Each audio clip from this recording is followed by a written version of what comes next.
Yes, as Guy said, I'm here today presenting in my capacity as the Lead Dental Commissioner for London, but also, as has been said, the chair of the National Working Group, which was charged with developing the commissioning guide for orthodontics.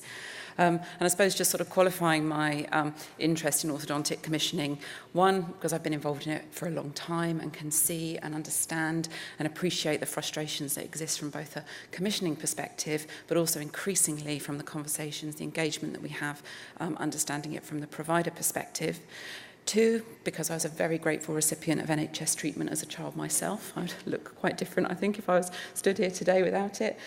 And thirdly, because I really do believe it's one of the trickier parts of commissioning across dentistry and really primary care as a whole, because of the way that the contracts are set up, the regulatory frameworks around them, and the payment processes, which make it such a complex environment, and actually with some ongoing discussion, debate, agreement, actually there's a lot to gain for getting this right.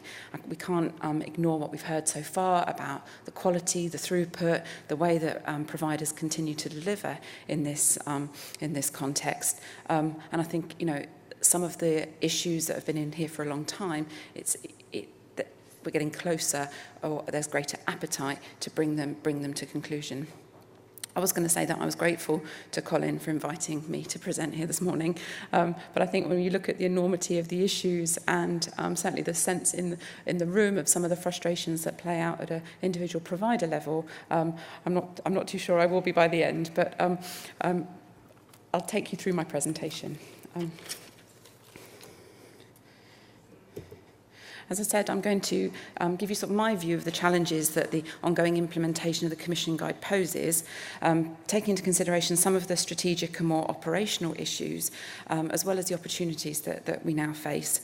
I'll try and pick up as well, sort of outside of my notes, some of the comments that have been raised already. So I know Colin talked about a direction that's about paying only for treatment, and also some of the issues that we have around monitoring acute contracts and the data that's there and how that shapes the system. So I'll try to pick some of those up as I go along too. So just a little bit on the content. I'm going to take you through just a little bit of the background commissioning context in which we're operating now. You'll have been aware there's been all sorts of changes to the configuration of the NHS and how and where commissioning sits and at what level. Some of the background relating to the recent history of orthodontic contracting. A little bit more around the development of the commissioning guides, some of the rationale behind them. Recognising, I believe that they're a strong start. They get us to a point, they've raised a lot of issues that perhaps wouldn't have come to the fore in the same way. And then obviously some specific detail about the orthodontic commissioning guide and what comes next in terms of the implementation challenge.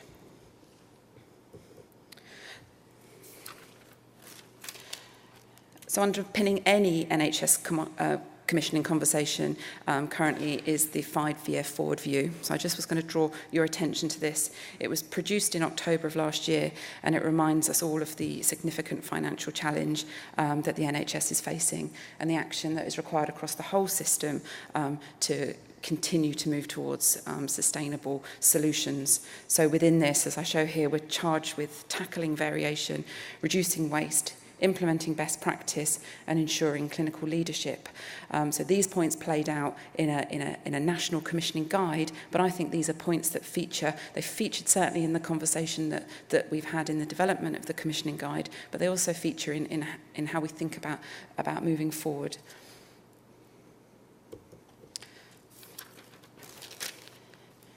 And then just a little bit of detail about dental commissioning and where it sits in NHS England.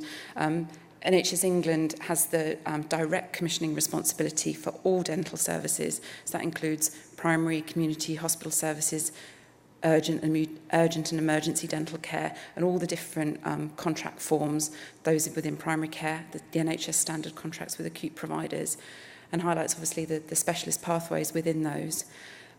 What's happened in us coming into NHS England from I think it was April 2013, it was a real consolidation of past local commissioning approaches into those regions and sub-regions, putting in one place the responsibility for the whole pathway, which had never been before.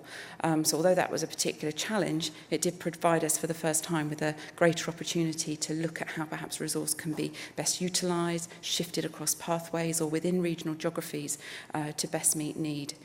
There's wide variations in how care is commissioned and delivered between different areas of England against that backdrop of very localised commissioning.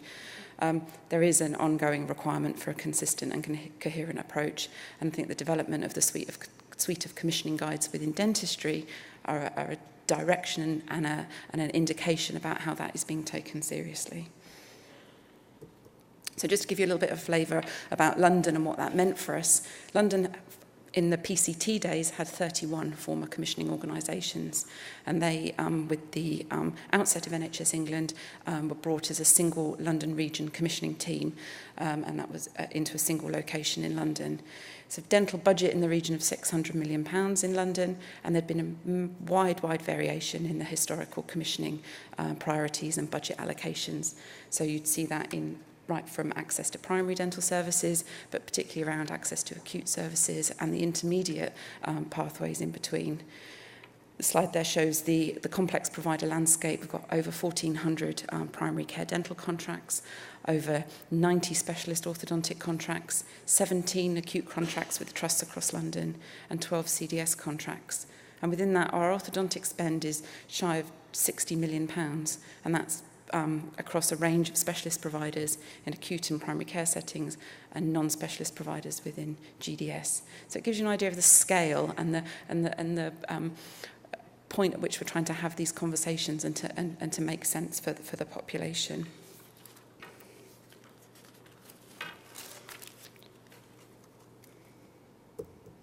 So just then with regard to the orthodontic contracting background, which I'm sure you'll all be familiar with, time-limited contractual framework introduced in 2006.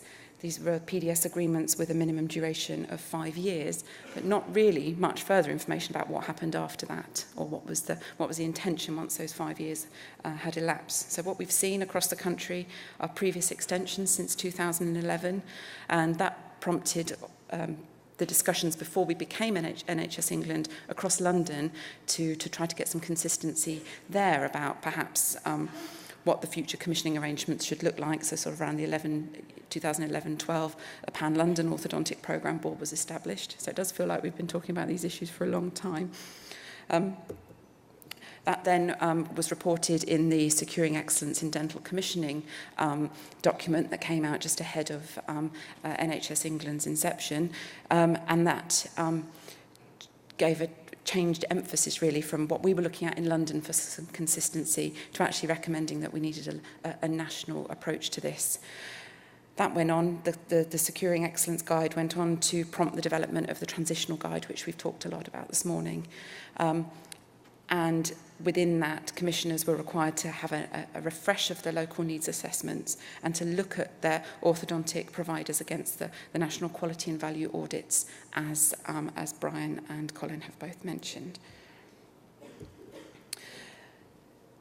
So in London, our approach to the transition management, and I'll remind this in the context of the fact that we had 90 contracts, arguably all with the same end date, and that posed a considerable risk to us about the impact on provision of services should all those contracts be considered in one go. They're also considerable value, and if you looked at the impact it would have of trying to recommission those services all at once, you could see the system coming into a meltdown. So all contracts were initially given an extension of 2 years to March 2016 to enable the quality and value audit to be undertaken, and that gave us some space and room to think about how decisions about further extensions or contract retendering could be agreed. So as stated earlier, further extensions of 3 to 1 or no contract extension at all were applied to individual contracts following the quality and value audit. We had a trial run of the audit and were able to give providers an idea about how their performance looked against the indicators and could focus their attention on particular areas that were problematic. And I'm pleased to say that once the audit was run for real in June of this year, looking back at the previous year, we did see some considerable improvement. So practices who, at the first view were looking like they weren't going to get any extension at all, were actually able to look at perhaps what their processes were for reporting completed courses of treatment and make some improvements in those areas. So as it stands at the moment, we understand there's only 3 contracts that only got a single year's extension. The rest have made considerable improvements, and no contract wasn't eligible for any extension at all. This allowed us to work through now what will be a procurement programme that brings the contracts to the market, or brings the commissioning decisions around these contracts in a more phased way, in a way that will make sense for hopefully the providers, but also for patients. We've got an ongoing focus on looking at improving waiting times and referral quality. These are still 2 areas that are particularly challenging in London. We're very conscious, though, of the fact that different approaches were taken in different areas. And what becomes clear from the conversation and the previous presentations is how, or what the understanding is of the transitional guide and what its purpose was for. The indicators within that don't necessarily mean that they will transfer into future contracting arrangements or future contracting assurance arrangements. There was always a transitional guide. The work then to develop the national guide was then to look at what those options were and to keep those discussions about metrics and indicators and those that are appropriate on the table to make sure that that menu of indicators makes sense and doesn't result in unintended consequences that perhaps hadn't or didn't have the opportunity to be worked through or seen in the way that the data is starting to show us. And I think that ties back in with the conversation about commissioning for treatment only, and whether the discussions at the commissioning guide meetings placed an overemphasis on commissioning only for treatment.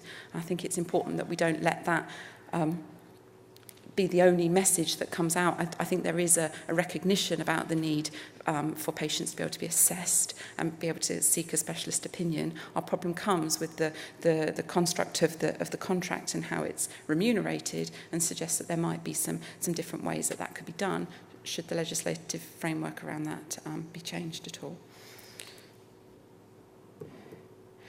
So following the transition guide, the publication of the commissioning guides now are due at the end of this month.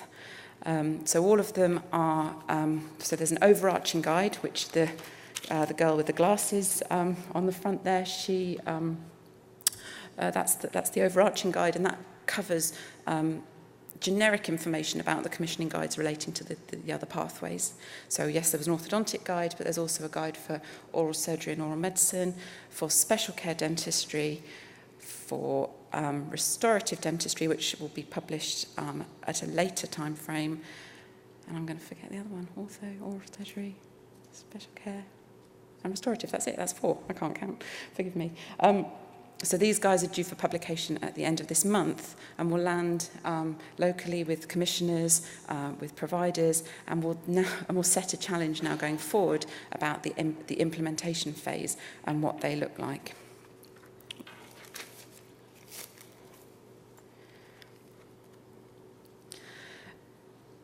They also signal that commitment to managing the inconsistency across different areas. As I've shown from the example of London, there were 31 different ways of doing things. As we have the conversations across the country, we still are aware that area teams, and with the challenges that they have locally around their financial positions or the pressures they're under for different reasons, also act in different ways around implementing decisions about the future of contracting or the future of the services that they're commissioning. So I think they give a strong message about a future for increased consistency and increased oversight of that consistency in the system. And I think it's encouraging for orthodontics as well, in that the debate hasn't been about either raising the thresholds for treatment, but rather how the historically provider-led landscape is strengthened, reconfigured and effectively commissioned to best meet the needs of the patient. There hasn't been a discussion about why are we commissioning orthodontics? There's a commission about we commission orthodontics, and we want to make sure that we're doing it effectively and in a way that makes sense for patients, for providers, and for commissioners.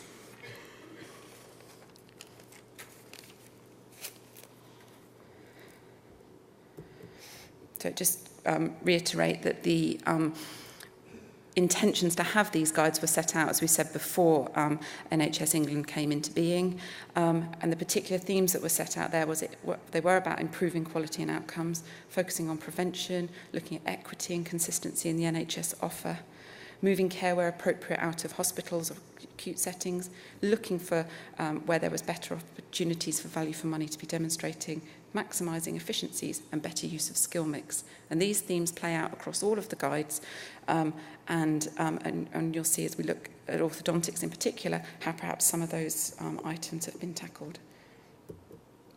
So the commissioning guide development, as Colin and Brian have said, we had some very long, very detailed meetings about the content of these guides. We had contribution from clinicians, the professional organisations, educators, commissioners and patients in the group. They're absolutely there to support and enable NHS England to deliver national parity of outcome for patients, but also to signal to providers about what the expectation is and what the direction going forward is. Rather than being a very prescriptive, this is how to do it document, they're there to be a descriptive handrail for commissioners. Now that brings up the challenge of a national approach versus some local flexibility, but I think it is indicative of the need to be aware that certain areas are going to be in a better position to move forward more quickly, where others will have much more to do around getting the enablers in place to take forward the direction of the guides in a timely way. They reflect the need and complexity of patient care and the competency of the clinician required to deliver that care, rather than the setting in which the care has been delivered. There was much belief that too much emphasis was placed on setting and where patients should be treated, as opposed to how the complexity of a patient is managed and treated by the appropriate clinician. They focus on reducing inequality whilst concurrently assuring equity of access to high-value health outcomes funded by the taxpayer. They're very aspirational in their intention, but they're about pointing us in the right direction. And sort of underpinning all of this is the mandate for clinical engagement and leadership. And that's played out through the description of managed clinical networks. And this is a term that's used and mentioned, and there's a historical association with, and there's a future vision for. This isn't, when the commissioning guides land, necessarily going to be, we have the perfect managed clinical networks in place. These will be networks that will evolve. They aren't just around local providers that operate in a primary care setting coming together, but actually about the opportunity of bringing people from across the pathway together to take that local ownership of the pathway, to have those discussions about why patients are being inappropriately, arguably, referred into an acute setting, or why the local GDPs still struggle to manage the issues relating to the referral quality, and aren't necessarily tackling some of the challenging issues with parents head on, but leaving that to their orthodontic specialist colleagues. So some of that, there's a vision around that. And as Colin rightly says, that places some additional responsibility on those managed clinical networks, and people within those roles, the formal roles within the networks, will have requirements that they'll be asked to deliver. But how that plays out locally and how that is contracted for will take time to put in place. The intention there, though, and I think is something that plays out very strongly in dental commissioning, is that clinical leadership, and the only way for successful commissioning is for clinical leadership and clinical engagement with commissioners to drive those local issues forward. too many of the issues that we hear, the issues that Colin raised earlier about perhaps the transfer case that had arrived and that had created all sorts of noise in the system, arguably happens because somebody hasn't got the right information in front of them to make the decision. So actually having a more joined up approach to how these issues can be tackled locally is something that will help the system going forward. So what does the orthodontic guide cover?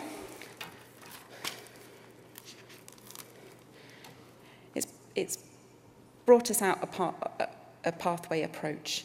It's given we've considered it across that pathway, and from that an illustrative patient journey was designed. It highlights the ongoing commitment to NHS provision. It's tackled some of the discussions around clinical need. I hear now that there's still some ongoing debate about the validity of the needs assessment, but I think based on the information and evidence that we had, the expertise of our public health colleagues that were advising that session, it sets an indication about the prevalence of orthodontic clinical need and what local areas should be doing to meet that. We spent a long time looking at the value and impact for patients. Two of the more interesting exercises that we carried out included tweet chats with parents where they could raise their issues about some of the challenges that they were having in accessing orthodontic treatment around the country, or how some of the expectations about the care were set out, but also two focus groups that we held in London and Leeds with young people who were actually going through treatment and who had got very different ideas about perhaps what the treatment would entail, but for whom the value of the treatment was very, very clear.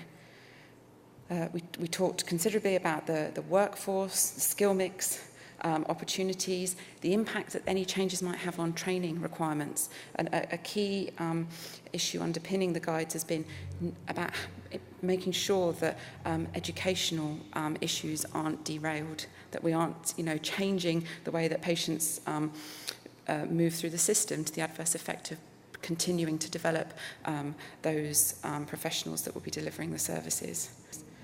With regards to referral management, that will be long-term debates on this, but I think it's really important that the emphasis of the referral management definition doesn't just mean a referral management centre with all referrals being triaged. There are all sorts of scales of referral management, and standardised forms as a starting point and working with local providers to utilise those properly might be the starting point for most areas. We've mentioned a lot around performance management and indicators and those that give that quality assurance, and I've said before about clinical leadership, pathway management through managed clinical networks. It's not a very clear slide, I'm sorry, but this gives you an idea of what the illustrative patient journey looks like from the point at which they're referred either from general practice or from a general dental practice, and how the levels of care play out to determine the route by which patients go into treatment. And the next slide gives you an idea. These are detailed far more in the guides as they're published, but how the levels of care play through. And you can see from the bottom the work to be carried out by primary care, the level 2 care delivery, that's, as we've said, the dentists with extended skills in orthodontics, and the 3A and 3B relating to the specialist level of care. So we've got all this information, and we're at the tricky part now of moving from the transition and the content of the transitional guide and where that takes us to the implementation of these commissioning guides and what that will mean. The first point in this is the launch of the guides, which I've said is due on the 30th of September. As we move through this, implementation working groups are already being established, and there's an ongoing commitment from the national team to engage clinicians, professional organisations and service users as those implementation groups develop. I've said before, there is a recognition that the pace of implementation will vary across specialties and across geographical areas. So it might be the case that one part of the country is far more ready to go in implementing the oral surgery guide than they are in implementing the orthodontic guide. but some of that won't wash where we've got the pressure of things like the contract expiration issues in PDS. So you'll see there's an expectation that the pace of implementation will vary, but there's a commitment that actually the content of that implementation and how areas move forward to deliver the strategic direction, there'll be greater consistency and assurance in how the commissioners locally are interpreting the guides.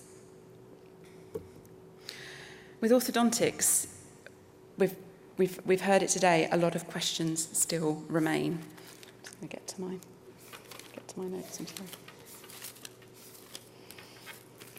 There's questions that still remain for providers and for commissioners. Colin's mentioned the work that he's going to be picking up around metric development.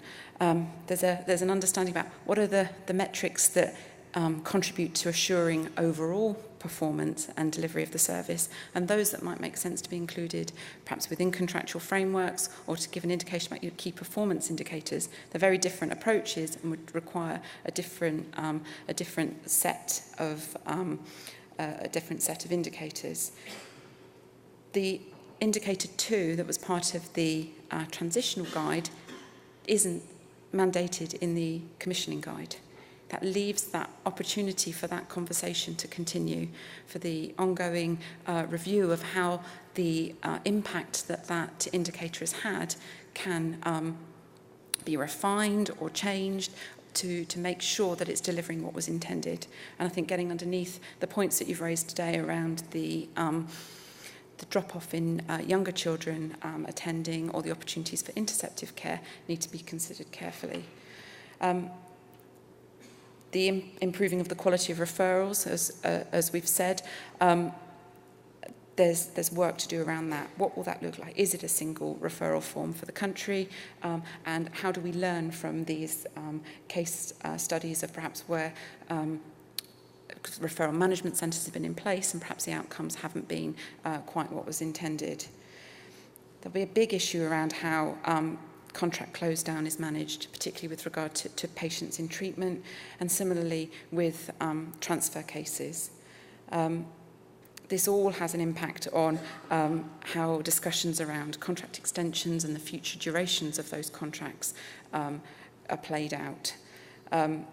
It also ties in, as I've got there, the star there relating to waiting list management. All of these issues, while they remain unresolved, make for a challenging environment in which contracts are being or will be brought to the market. So there's much to be done to make sure some of these issues are settled before some of the decisions are taken locally around tendering the contracts. And we've got obviously the points we've mentioned before around the establishment of managed clinical networks and data quality. I just want to flag here the points around the acute care and the access to the data that we as commissioners now have. It was, and quite rightly, challenged the fact that actually as commissioners we didn't have much information about the flow of patients through acute providers and how that translates into courses of treatments and gives us an ability to compare and contrast how services are delivered. This is increasingly getting stronger and getting more detailed as we work with providers, as we now have the contracting responsibility for those contracts. So I know the discussions are happening and there is a greater sense of direction and consistency in how those contracts are being monitored. Questions still remain because within orthodontics there are these ongoing barriers that make it difficult for us to continue, difficult to move forward. So I've sort of grouped these into those which I see as being sort of some of the regulatory or legislative barriers, some that are capacity driven and some that are relationship oriented. Some of the big challenges that we've talked about today, the UOA assignment on case start, how we contract for advice, how we manage transfer cases, how contract close down and transfer of patients across providers, what sort of contract form is used and duration, and how that sits within the procurement rules. All of those have a challenge in relation to how the current regulatory framework requires us to work and requires us to act. And some of those will only be changed with some of those conversations that happen around legislative change. There are also issues relating to capacity. I talked about the 5-year forward view that reminds us all the time of the financial pressures in the NHS, and we don't have to go very far to see the issues that play out in the news most days. There's also a considerable reduction in the dental commissioning resource in sub-regional offices, and that presents its own risk about the commissioning activity that needs to play out. And as well, flagged in the guide was making sure we've got the adequate skills and resources to complete the needs assessments locally, and as well and data and analytics requirements, but also how within sort of the provider side of things, how skill mix is accommodated and contracted for. Some of the relationship barriers relate to the ongoing requirement for collaborative working and dialogue between the profession and the commissioners. The recognition that the solutions are not straightforward. This is a long-standing history of complex contractual and commissioning issues, and that there will have to be some discussion about how activity moves across the pathway and is commissioned in that way. As well as looking locally at that pragmatic approach to MCNs before perhaps the more prescribed specification of what a future MCN will look like. These aren't simple issues to overcome, but they are issues that the commissioning guide has brought to the fore, that the dialogue that we've been having, particularly with our colleagues in the BOS and with our local providers, have continued to raise to us, but also that sorry, I've lost my train of thought. They relate to, they've been brought to the fore in the development of the commissioning guide itself.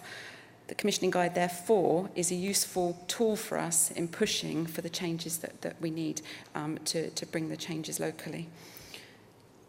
So what next? I think it's really important that we build on the content of the commissioning guides to strengthen the strategic framework and implementation. I think we recognise the strategic guide got us to a point. I flagged that it still raises a lot of the questions that still, I know, are on everybody's minds and concerns. But I think it sets a direction for commitment to continue to find solutions to these. And the delivery of the strategy, the delivery of the overall guide, will hinge on the resolution of some of these trickier operational issues. There is going to be ongoing BOS engagement and dialogue with the national team, and that's indicated already by the conversations that the new CDO has already been having with representatives from there. And I think part of that conversation needs to be whether legislative review is an option at this stage. There will need to be pragmatic solutions for some of the interim arrangements, but some of that needs to come with the oversight of the national team, so it isn't local pragmatic solutions being worked up and providers finding themselves in a situation where perhaps they feel they're being taken down a direction that's at odds with the intentions of the commissioning guide. So actually creating some of that greater oversight of the commissioning practices in the national team is a key priority. And I think locally, the early adoption as possible of MCN-style approaches to embed that clinical leadership, provide a responsibility for a local pathway and to support commissioners is absolutely one of the first steps that we should be taking to make sure the conversations are happening and raising the issues as necessary. So that's all from me.